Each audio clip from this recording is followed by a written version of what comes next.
Hello friends, welcome back to our channel. ज्याचं नाव आहे डिअर नर्सेस आणि मी आहे तुमचा होस्ट आणि दोस्त म्हणून तुम्हाला टीच करतोय ऑब्स्टेटिक आणि गायनेकोलॉजी. तर आजचा आपला टॉपिक असणार आहे what is mean by the assessment of fetal wellbeing. जे काही फिटस वेलबिंग असेसमेंट आहे यामध्ये सगळ्यात इम्पॉर्टंट टेस्ट म्हणजे बायोफिजिकल प्रोफाईल. आपण काय करतो, जो काही बायोलॉजिकल बॉडी असणार आहे याच्यामध्ये जे काही फिजिओलॉजिकल चेंजेस आहे हे फिजिओलॉजिकल चेंजेस नोट करतो, यासोबतच फिजिओलॉजिकल टेस्ट करतो आणि त्या टेस्टमध्ये काय असणार आहे, टोटल 5 टेस्ट असणार आहे, 5 पॅरामीटर्स असणार आहे, त्याला आपण म्हणणार आहे प्रोफाईल. आता ही जी काही टेस्ट असणार ही टेस्ट कोणती असते तर नॉन इन्व्हेसिव्ह टेस्ट असते.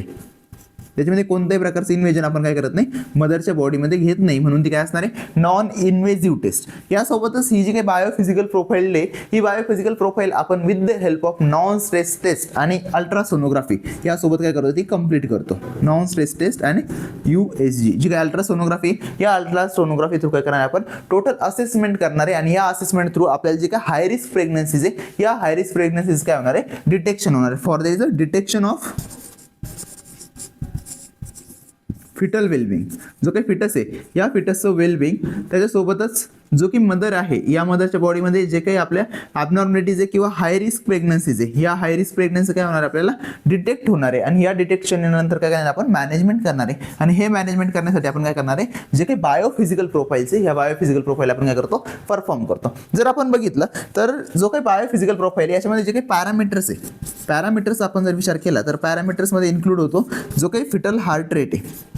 हा फिटल हार्ट रेट काय करायचं आपल्याला असेस करायचं. जर आपण फिटल हार्ट रेटचा विचार केला तर फिटल हार्ट रेट कशा थ्रू असेस होणार आहे, there is a non stress test. जी काही नॉन स्ट्रेस टेस्ट असते याच्या थ्रू काय करणार आपण जो काही फिटसचा हार्ट रेट आहे हा हार्ट रेट आपण असेस करतो आणि याच्यातून आपण समजून घेतो की जो काही फिटस हार्ट रेट असणार आहे तो कसा आहे, रिॲक्टिव्ह आहे किंवा नाही. आता रिॲक्टिव्ह आणि नॉन रिॲक्टिव्ह कशावर डिपेंड असणार आहे, इट्स टोटली डिपेंड्स ऑन जे काही फिटसचे हार्ट रेट असणार आहे हे काय असतात 15 बीट्स पर मिनिट. आता हे जे काही 15 बीट्स पर मिनिट याच्यापेक्षा जर ते लेस असेल तर इट मीन्स ही टेस्ट काय असणार आहे, नॉन रिॲक्टिव्ह असणार आहे. आणि जर ते प्रॉपरली 15 बीट्स पर मिनिट असेल किंवा याच्यापेक्षा प्लस मध्ये असेल तर इट मीन्स जो काही टेस्ट असणार ही काय रिॲक्टिव्ह आहे. आणि हा रिॲक्टिव्हनेस आपण काय करतो, चेक करतो with the help of non stress test. याच्यासोबतच जे काही फिटल ब्रीदिंग पॅटर्न आहे हे फिटल ब्रीदिंग पॅटर्न काय करणार आहे आपण असेस करणार, म्हणजे फिटल ब्रीदिंग मुवमेंट, ज्या काही फिटसच्या मुवमेंट आहे ब्रीदिंग मुवमेंट. आता फिटसच्या ब्रीदिंग मुवमेंट काय तर इंट्रायुटराइन लाईफमध्ये जरी बेबीचे लंग्स फंक्शनिंग नसेल तरी त्या कंडिशनमध्ये काय करतो, जो काही फिटसची बॉडी आहे ही फिटसची बॉडी काय करते, एक पॅटर्न शो करते ब्रीदिंग पॅटर्न.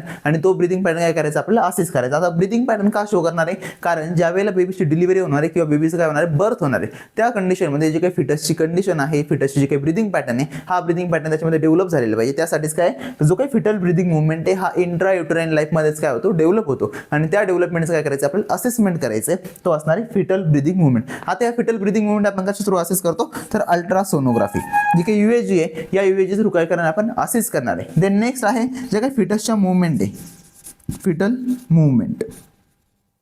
आता फिटल मुवमेंटमध्ये कोण इन्क्लूड होतं तर टोटल एक्स्ट्रीमिटीजच्या ज्या काही मुवमेंट्स आहे बॉडीच्या, म्हणजे अप्पर एक्स्ट्रीमिटीज असेल, फिटसच्या लोअर एक्स्ट्रीमिटीज असेल, यांचं काय करायचं असेसमेंट करायचं. याच्यासोबतच जो काही ट्रंक आणि जो काही आपला ॲब्डोमेनचा पार्ट आहे या ॲब्डोमेनच्या पार्टमध्ये किती पर्सेंटेजमध्ये फ्लेक्झन आणि एक्सटेन्शन त्या बेबीमध्ये होतंय हे आपण काय करणार आहे असेस करणार आहे. देन नेक्स्ट असेस करतो आपण फिटसचा जो काही टोन आहे. आता फिटसचा टोन म्हणजे काय, जे काही फिटसच्या बॉडीमध्ये जे काही मसल्स डेव्हलप झालेले ह्या मसल्सचा कसा टोन आहे हे काय करतो आपण असेस करतो. म्हणजे त्या टोनवरून आपल्याला समजणार जी काही सेंट्रल नर्वस सिस्टम आहे बेबीची ही किती पर्सेंटाईलमध्ये ग्रोथ झालेली आहे, त्याचं वेलबिंग कसं आहे हे आपण असेस करणार आहे विथ द हेल्प ऑफ जो काही फिटल टोन आहे. आणि ह्या ज्या काही टेस्ट होतात ह्या टेस्ट कशा थ्रू होणार आहे, अल्ट्रासोनोग्राफी थ्रू होणार आहे. देन नेक्स्ट असणार आहे आणि द लास्ट वन जो काही ॲम्निओटिक फ्लुइड आहे त्या ॲम्निओटिक फ्लुइडचं काय करतो आपण असेसमेंट करतो. आता ॲम्निओटिक फ्लुइडचं असेसमेंट करताना काय करणार आहे, जे काही टोटल क्वांटिटी ऑफ ॲम्निओटिक फ्लुइड आहे, जर नॉन इन्व्हेसिव्ह टेस्ट आहे म्हणजे ॲम्निओसिंथेसिस इथं करायचं नाही आहे. ॲम्निओसिंथेसिस अशी प्रोसिजर आहे की ज्या प्रोसिजरमध्ये काय करणार आहे आपण जे काही ॲम्निओटिक फ्लुइड आहे ह्या ॲम्निओटिक फ्लुइडचं काय करतो विड्रॉल करतो आणि त्याचं एक्झामिनेशन करतो. पण नॉन इन्व्हेसिव्ह टेस्टमध्ये काय करणार आहे, जे काही total quantity of the amniotic fluid आहे ही क्वांटिटी काय करतो आपण मेजर करतो. आणि ती क्वांटिटी मेजर करण्यासाठी ही काय जो काही नॉन इन्व्हेसिव्ह मेथड आहे या नॉन इन्व्हेसिव्ह मेथडने आपण काय करणार आहे असेस करणार आहे. यासाठी नॉन स्ट्रेस टेस्ट किंवा अल्ट्रासोनोग्राफी करायची काही गरज नसते ॲम्निओटिक फ्लुइडच्या असेसमेंटसाठी. जर आपण बघितलं तर हे जे काही 5 पॅरामीटर्स आहे या 5 पॅरामीटर्स थ्रू म्हणजे तो किती पर्सेंटाईलमध्ये काय रिॲक्टिव्ह आहे किंवा किती पर्सेंटाईलमध्ये नॉर्मल आहे, किती वेलबिंग आहे याच्यानुसार काय त्याचा स्कोर असणार आहे. जर आपण स्कोरचा विचार केला तर स्कोर काय असतो, जर याच्यामध्ये हार्ड जी काही टेस्ट आहे ही टेस्ट जर नॉर्मल असेल तर त्याला आपण किती स्कोर देणार आहे 2 म्हणजे 2 स्कोर देतो. आणि जर तो ॲबनॉर्मल असेल त्याला आपण स्कोर देतो 0. म्हणजे नॉर्मल स्कोरसाठी जर नॉर्मल पॅरामीटर असेल तर नॉर्मल स्कोरसाठी आपण देतो 2 स्कोर आणि ॲबनॉर्मल जर स्कोर असेल त्याचा तर ॲबनॉर्मलसाठी आपण देणार आहे 0 स्कोर. जर आपण इथं विचार केला फिटल हार्ट रेटचा. तर फिटल हार्ट रेट आपण असेस करण्यासाठी जो काही टोटल टाइम पिरियड असणार आहे नॉन स्ट्रेस टेस्टचा, हा नॉन स्ट्रेस टेस्टचा टाइम पिरियड असतो 30 मिनिट्स. म्हणजे 30 मिनिटसाठी काय करतो आपण असेसमेंट करतो फिटल हार्ट रेटचं. आणि फिटल हार्ट रेटचं असेसमेंट करताना जो काही फिटल मुवमेंट असणार म्हणजे काही फिटसची टोटल बीट्स असणार आहे हे बीट्स किती पाहिजे तर 15 बीट्स पर मिनिटसाठी जर आपल्याला मेजर येत असेल तर त्या कंडिशनमध्ये आपण काय करणार आहे टोटल 2 स्कोर त्याला फिटल हार्ट रेटला आपण देणार आहे. जर तो 15 बीट्स पर मिनिटपेक्षा जर लेस येत असेल किंवा त्याच्यापेक्षा एकदम कमी येत असेल किंवा अब्सेन्स असेल हार्टबीट तर त्या कंडिशनमध्ये जो काही स्कोर असतो आपला तो स्कोर किती असणार आहे 0 असणार आहे इन बायोफिजिकल प्रोफाईल. जर आपण हा बीट्स बघितले तर हे बीट्स टोटल आपण फॉर दी 50 सेकंड्स काय करणार आहे आपण मेजर करणार आहे. 50 सेकंड्स काय करणार आपण मेजर करणार आहे आणि या 50 सेकंड्सला आपण काय करतो मल्टिप्लाय करतो बाय देयर इज अ 4 आणि त्याच्यानंतर काय होणार आहे आपला जो काही टोटल 1 मिनिटचा टाइम पिरियड आहे या 1 मिनिटच्या टाइम पिरियडमध्ये आपले जे काही टोटल बीट्स आहे हे बीट्स काय होतात समजतात किंवा ते जसं जे काही आपला टोटल रिझल्ट असणार आहे तो रिझल्ट आपल्या समोर येणार आहे.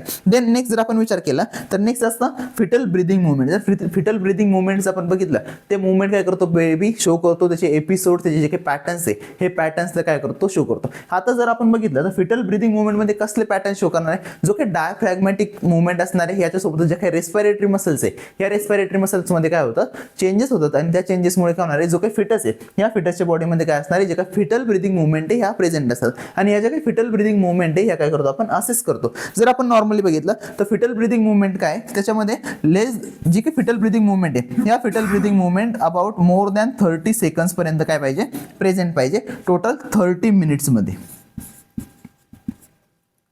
म्हणजेच जो काही 30 मिनिटचा टाइम पिरियड आहे 30 मिनिटसाठी काय करतो आपण फिटल ब्रीदिंग मुवमेंट असेस करतो USG थ्रू आणि त्या 30 मिनिट्समध्ये 30 सेकंड्स पर्यंत तरी आपल्याला काय पाहिजे कंप्लीट जे काही मुवमेंट आहे या मुवमेंट आपल्याला बघायला भेटलं पाहिजे. जर या मुवमेंट प्रेझेंट असेल तर त्या कंडिशनला आपण नॉर्मलीमध्ये स्कोर देणार आहे 2 आणि जर त्या अब्सेन्स असेल किंवा त्याच्यापेक्षा जर कमी असेल त्या मुवमेंट्स तर त्या कंडिशनमध्ये ते ॲबनॉर्मल असणार फिटल ब्रीदिंग मुवमेंट आणि त्या जर ॲबनॉर्मल असेल जो काही स्कोरिंग असणार तो स्कोरिंग किती असणार आहे 0. जर आपण फिटसच्या मुवमेंट बघितल्या तर फिटस मुवमेंटमध्ये काय असतं तर फिटसच्या ज्या काही मुवमेंट आहे regarding there is a flexion and the extension of the जे काही अप्पर एक्स्ट्रीमिटीज आणि लोअर एक्स्ट्रीमिटीज या लोअर एक्स्ट्रीमिटीज काय करायचं आपल्याला असेसमेंट करायचं याच्यासोबतच जे काही ट्रंक असतात म्हणजे टोटल ज्या काही बॉडी मुवमेंट्स असतात या टोटल बॉडी मुवमेंट्स काय करायचं आपण असेसमेंट करतो. या असेसमेंटमध्ये जर टोटल फ्लेक्झन आहे का टोटल एक्सटेन्शन तो बेबी करतोय का हे आपण असेस करतो फॉर देयर इज 30 मिनिट्स. जो काही टाइम पिरियड असणार आहे तो किती असणार टोटल अगेन 30 मिनिट्स आणि या 30 मिनिट्समध्ये काय करायचं आपल्याला असेस करायचं आहे. काही बेबीमध्ये काय होतं जो काही फिटल मुवमेंट आहे ही फिटल मुवमेंट रॅपिडली होते आणि जर ती रॅपिडली होत असेल तर त्या कंडिशनमध्ये ती मुवमेंट जी असणार ती एक सिंगल मुवमेंट आपण कन्सिडर करतो. म्हणजे जर बेबी कंटिन्युअसली अप्पर एक्स्ट्रीमिटीज आणि लोअर एक्स्ट्रीमिटीज सोबतच जर एक्सटेंड करत असेल किंवा मुवमेंट शो करत असेल तर ती जी मुवमेंट असणार आहे ती टोटल किती असणार आहे सिंगल मुवमेंट असणार आहे आणि बाय दॅट सिंगल मुवमेंट आपण काय करणार आहे ती असेस करणार आहे आणि अशा टोटल किती मुवमेंट पाहिजे ॲटलिस्ट 3 मुवमेंट्स पाहिजे. म्हणजे टोटल किती 3 मुवमेंट्स फिटल बॉडीमध्ये प्रेझेंट पाहिजे for that is 30 minutes of the time period. म्हणजे त्याच्या अगेन्स्टमध्ये 30 मिनिट्समध्ये जर 3 फिटल मुवमेंट असेल तर त्या नॉर्मल असणार आहे. जर ह्या 3 मुवमेंटमध्ये कमी असेल त्या मुवमेंट्स तर त्या काय असणार टोटली ॲबनॉर्मल असणार आहे. यासोबतच जर या मुवमेंट 3 प्रेझेंट असेल पण जे काही फ्लेक्झन आणि एक्सटेन्शन असेल हे फ्लेक्झन आणि एक्सटेन्शन जर कमी असेल किंवा रिड्यूस असेल तर त्या कंडिशनमध्ये काय असणार आहे जो काही फिटसची मुवमेंट आहे ही मुवमेंट परत ॲबनॉर्मल असणार आहे आणि ड्यू टू दॅट आपण काय 0 स्कोर त्या बेबीला आणि त्या मदरला देणार. देन नेक्स्ट आहे फिटल टोन.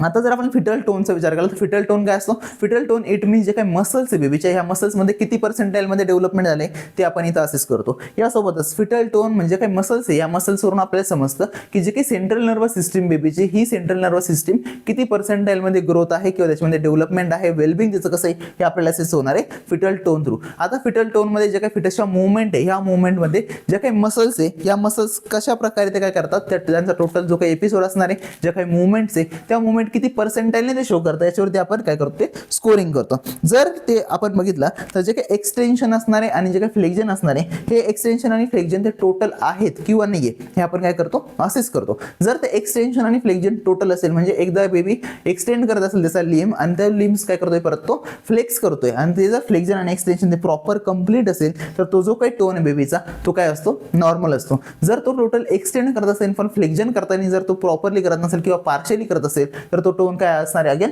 ॲबनॉर्मल असणार आहे आणि जो काही आपण स्कोर देतो तो स्कोर काय असणार आहे 0 असणार आहे. आता जो काही फिटल टोन आहे हा फिटल टोन आपण विथ द हेल्प ऑफ जो काही सोनोग्राफी आहे अल्ट्रा सोनोग्राफी आपण काय करतो परफॉर्म करतो आणि असेस करणार आहे.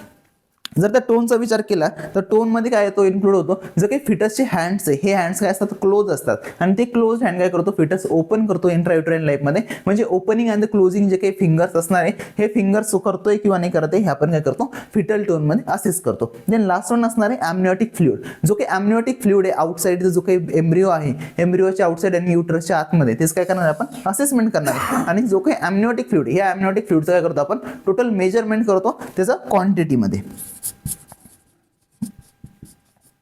म्हणजे काही क्वांटिटी आहे ॲम्निओटिक फ्लुइडची ही आपण काय करतो असेस करतो. जर नॉर्मल क्वांटिटी असेल तर त्याला आपण स्कोर देणार आहे 2 आणि जर ॲबनॉर्मल क्वांटिटी असेल त्याला स्कोर देणार आपण 0. आता हे जी काही क्वांटिटी असणार ही क्वांटिटी आपण USG किंवा जी काही नॉन स्ट्रेस टेस्ट आहे याच्या थ्रू करत नाही. याच्यामध्ये काय करणार आपण जो काही डीपनेस ऑफ द युट्रस असणार आहे, डीपनेस ऑफ ॲम्निओटिक सॅक असणार आहे हे काय करतो आपण असेस करतो. जर आपण बघितलं तर आपल्याला जो काही क्वांटिटी ऑफ ॲम्निओटिक फ्लुइड जर अंडरस्टँड करायची असेल यासाठी आपल्याला पहिले समजून घ्यावं लागणार आहे जो काही ॲम्निओटिक फ्लुइड इंडेक्स असतो तो.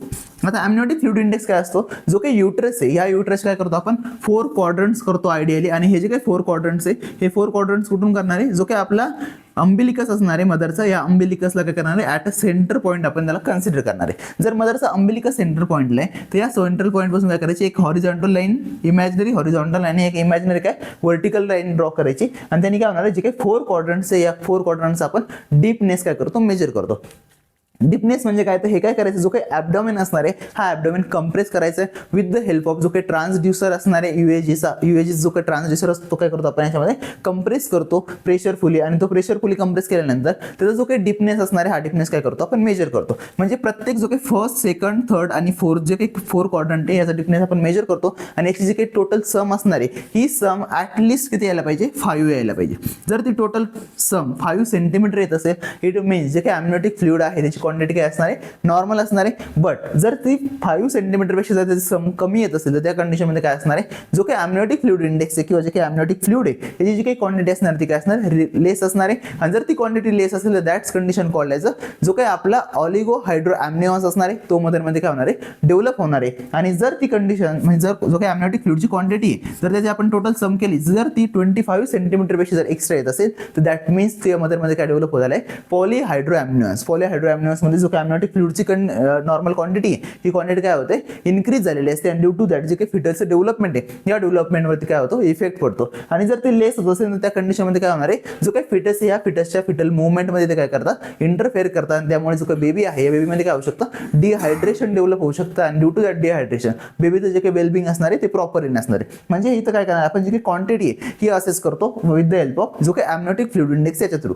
आता जी काही क्वांटिटी आहे ॲम्निओटिक फ्लुइडची ही आपण अनदर पॅरामीटरने काय करतो मेजर करतो आणि तो काय असणार आहे pockets of the amniotic fluid.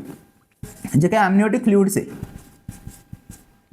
या ॲम्निओटिक फ्लुइडचे काय करायचे आपल्याला पॉकेट्स बघायचे आणि त्या पॉकेट्स थ्रू काय करणार आहे आपण त्याचं असेसमेंट करणार. आता पॉकेट्समध्ये कसं तर जो काही आपला युट्रस आहे या युट्रसमध्ये काय असणार आहे त्याचे पॉकेट्स आपल्याला बघायचे with the help of ultrasonography म्हणजे UAG ने आपण काय करणार आहे असेस करणार आहे. आणि जो काही फिटस असणार आहे आता हे जो फिटसचं हेड असेल आणि फिटसची ही बॉडी त्याच्यामध्ये जो काही आपला एकदम डिपेस्ट जो काही ॲम्निओटिक फ्लुइडची सॅक असते ही काय करायची आपल्याला मेजर करायची. म्हणजे आपण टोटल जो काही फिटस आहे याचं काय करतो एक्झामिनेशन करतो आणि या एक्झामिनेशनमध्ये जो काही पॉईंट भेटेल आपल्याला ज्या पॉईंटमध्ये काय असणार आहे जो काही एक्स्ट्रा ॲम्निओटिक फ्लुइड असणार आहे एकदम जास्तीत जास्त ॲम्निओटिक फ्लुइड तो काय करतो आपण असेस करतो. आता इथे आपल्याला सिंपल दिसतो हा जो काही एरिया आहे हा एरिया काय असणार आहे लार्ज असणार आहे ॲज कम्पेअर टू हा बॅकचा आणि लोअर एरियापेक्षा. मग या ठिकाणी काय करतो आपण जो काही डिपनेस असणार आहे त्या पॉकेटचा एक सिंगल म्हणजे जो काही पॉकेट आहे या पॉकेटचा काय करतो आपण डिपनेस असेस करतो आणि तो डिपनेस जर ॲटलिस्ट 2 सेंटीमीटर येत असेल म्हणजे जो काही मेजरमेंट असणार ती किती यायला पाहिजे 2 सेंटीमीटर यायला पाहिजे. जर तो 2 सेंटीमीटर पेक्षा कमी असेल तर देन अगेन तो काय असू शकतो जो काही ऑलिगो हायड्रो ॲम्निओन्स आहे तो डेव्हलप होऊ शकतो. म्हणजे जो काही डिपनेस आहे हा डिपनेस किती यायला पाहिजे 2 सेंटीमीटर ॲटलिस्ट यायला पाहिजे. जर तो 2 सेंटीमीटर प्लस येत असेल तर त्या दॅट्स कंडिशन नॉर्मल असणार आहे. त्याच्यामध्ये काय होतं आपल्याला जो काही ॲम्निओटिक फ्लुइड आहे या ॲम्निओटिक फ्लुइडची काय होणार आहे क्वांटिटी समजणार आहे. जर ती क्वांटिटी नॉर्मल असेल त्याला आपण स्कोर देणार आहे 2 आणि जर ती ॲबनॉर्मल असेल तर तो जो काही स्कोर जातो तो असणार आहे 0. या ठिकाणी आपलं जो काही बायोफिजिकल प्रोफाईल आहे ही काय झालेली कंप्लीट झालेली. So thank you so much.